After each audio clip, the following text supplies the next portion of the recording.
আসসালামু আলাইকুম। আজি আমি আৰবি ব্যাকৰণ কোৰ্সৰ দ্বিতীয়টো অধ্যায় আৰম্ভ কৰিম।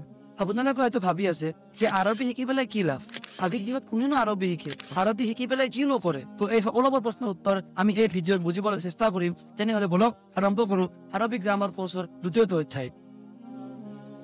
চাওক, যেনেকৈ এটা ওখ আৰু মজবুত বিল্ডিং বনাবলৈ হলে সেই বিল্ডিংটোৰ ফাউণ্ডেশ্যনটো মজবুত হোৱা জৰুৰী।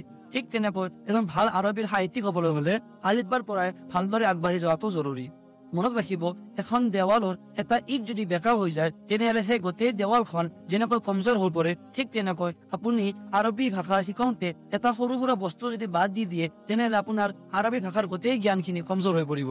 সেয়েহে যদি আপুনি ভালকৈ আৰবী শিকিব খুজিছে তেনেহলে আৰবী ভাষাৰ লগত সম্পৰ্ক থকা এটা সৰুতকৈ সৰু বস্তু বাদ নিদিব। চাওক, যদি আপুনি ভালদৰে আৰবী বুজিবলৈ আৰু শিকিবলৈ সক্ষম হয় তেনেহলে আপুনি হ'ব এই পৃথিৱীৰ সকলোতকৈ শিক্ষিত আৰু উচ্চ মৰ্যাদাৰ ব্যক্তি। কেনেকৈ মই বুজাই দি আছো। যিয়ে আৰবী ভালদৰে বুজিব সি কুৰাণ শৰীফক ভালদৰে বুজিব, আৰু কুৰাণ হৈছে এই পৃথিৱীৰ আটাইতকৈ ডাঙৰ আৰু মহত্বপূৰ্ণ কিতাপ। কিয়নো আল্লাহ ৰাব্বুল ইজ্জতে নিজে কৈছে যালিকাল কিতাবু লা ৰাইবা ফি, মানে এইখন কুৰাণ শৰীফ এনেকুৱা কিতাপ য'ত কোনো ধৰণৰ সন্দেহ নাই।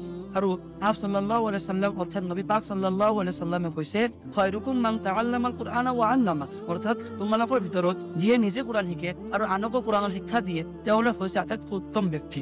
আৰু আল্লাহে কুৰাণৰ মৰ্যাদা আন ঠাইত ইমান জবৰদস্ত আন্দাজেৰে বৰ্ণনা কৰিছে, সেয়া শুনিলে আপুনি অবাক হৈ যাব।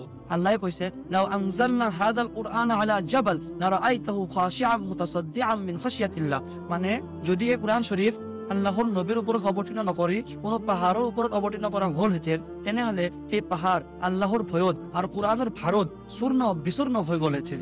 গতিকে যিয়ে ইমান উচ্চ মৰ্যাদাৰ কিতাপ পঢ়িব আৰু তাক বুজি ভালদৰে তাৰ ওপৰত আমল কৰিব, তাৰ সমান বা তাৰ দৰে ইমান উচ্চ মৰ্যাদাৰ আৰু সন্মানিত ব্যক্তি কোন হ'ব পাৰে। সেয়েহে আমি আৰবী ভাষাত গুৰুত্ব দিয়া উচিত, কিয়নো যিজনে একবাৰ ভালদৰে আৰবী ভাষা শিকি ল'ব আৰু কুৰাণ বুজি ল'ব সি দুনিয়া আৰু আখিৰাত দুনো জাহানতে কামিয়াব হ'ব। দুনিয়াত কেনেকৈ মই উদাহৰণ হিচাপে বুজাই দি আছো। যদি আপুনি এখন কিতাপ বাদ দি পেলাই সেই কিতাপখনে অনুবাদ কৰে তেনেহলে সেই অনুবাদত সেই মজা আৰু সেই তৃপ্তিটো পোৱা নাযাব যিটো লিখকে আপোনাক কিতাপখনত অনুভৱ কৰাব বিচাৰিছে। ঠিক তেনেকৈ আপুনি যদি কুৰাণ শৰীফ বাদ দি তাৰ কুৰাণ শৰীফক অনুবাদ কৰা আৰম্ভ কৰি দিয়ে তেনেহলে কুৰাণ শৰীফৰ যিটো মজা, যিটো পঢ়াৰ জোশ, যিটো পঢ়ি কেনে যিটো আৰাম লাগে সেই আৰামটো আপুনি কেতিয়াও অনুবাদত উপভোগ কৰিব নোৱাৰে। বাছ এটা উদাহৰণেৰে মই বুজাবলৈ চেষ্টা কৰিম। এজন উৰ্দু কবি গালিবে কৈছিলে দিল না উম্মীদ তো নেহি নাকাম হি তো হে, দিল না উম্মীদ তো নেহি নাকাম হি তো হে, লম্বি হে গম কি শাম মগৰ শাম হি তো হে। যদি মই এই উৰ্দু শ্বেৰটো অসমীয়াত অনুবাদ কৰো তেনেহলে প্ৰায় এনেকৈ কোৱা হ'ব যে অন্তৰ নিৰাশ নহয় হাৰিহে গৈছে, অন্তৰ নিৰাশ নহয় হাৰিহে গৈছে। দুখৰ সন্ধিয়া দীঘল হয় কিন্তু সেয়া মাথো সন্ধিয়াহে। এতিয়া চাওক, এই দুয়োটা শ্বেৰৰ মাজত কিমানখিনি পাৰ্থক্য। যেতিয়া মই শ্বেৰটো উৰ্দুত কৈছিলো তেতিয়া তাৰ যিটো মজা, যিটো তৃপ্তি, যিটো অনুভূতি, যিটো অনুভাৱ আছিলে সেই অনুভাৱটো অনুবাদত পোৱা গৈছেনে? সেই তৃপ্তি, সেই মজা অনুবাদত পোৱা গৈছেনে?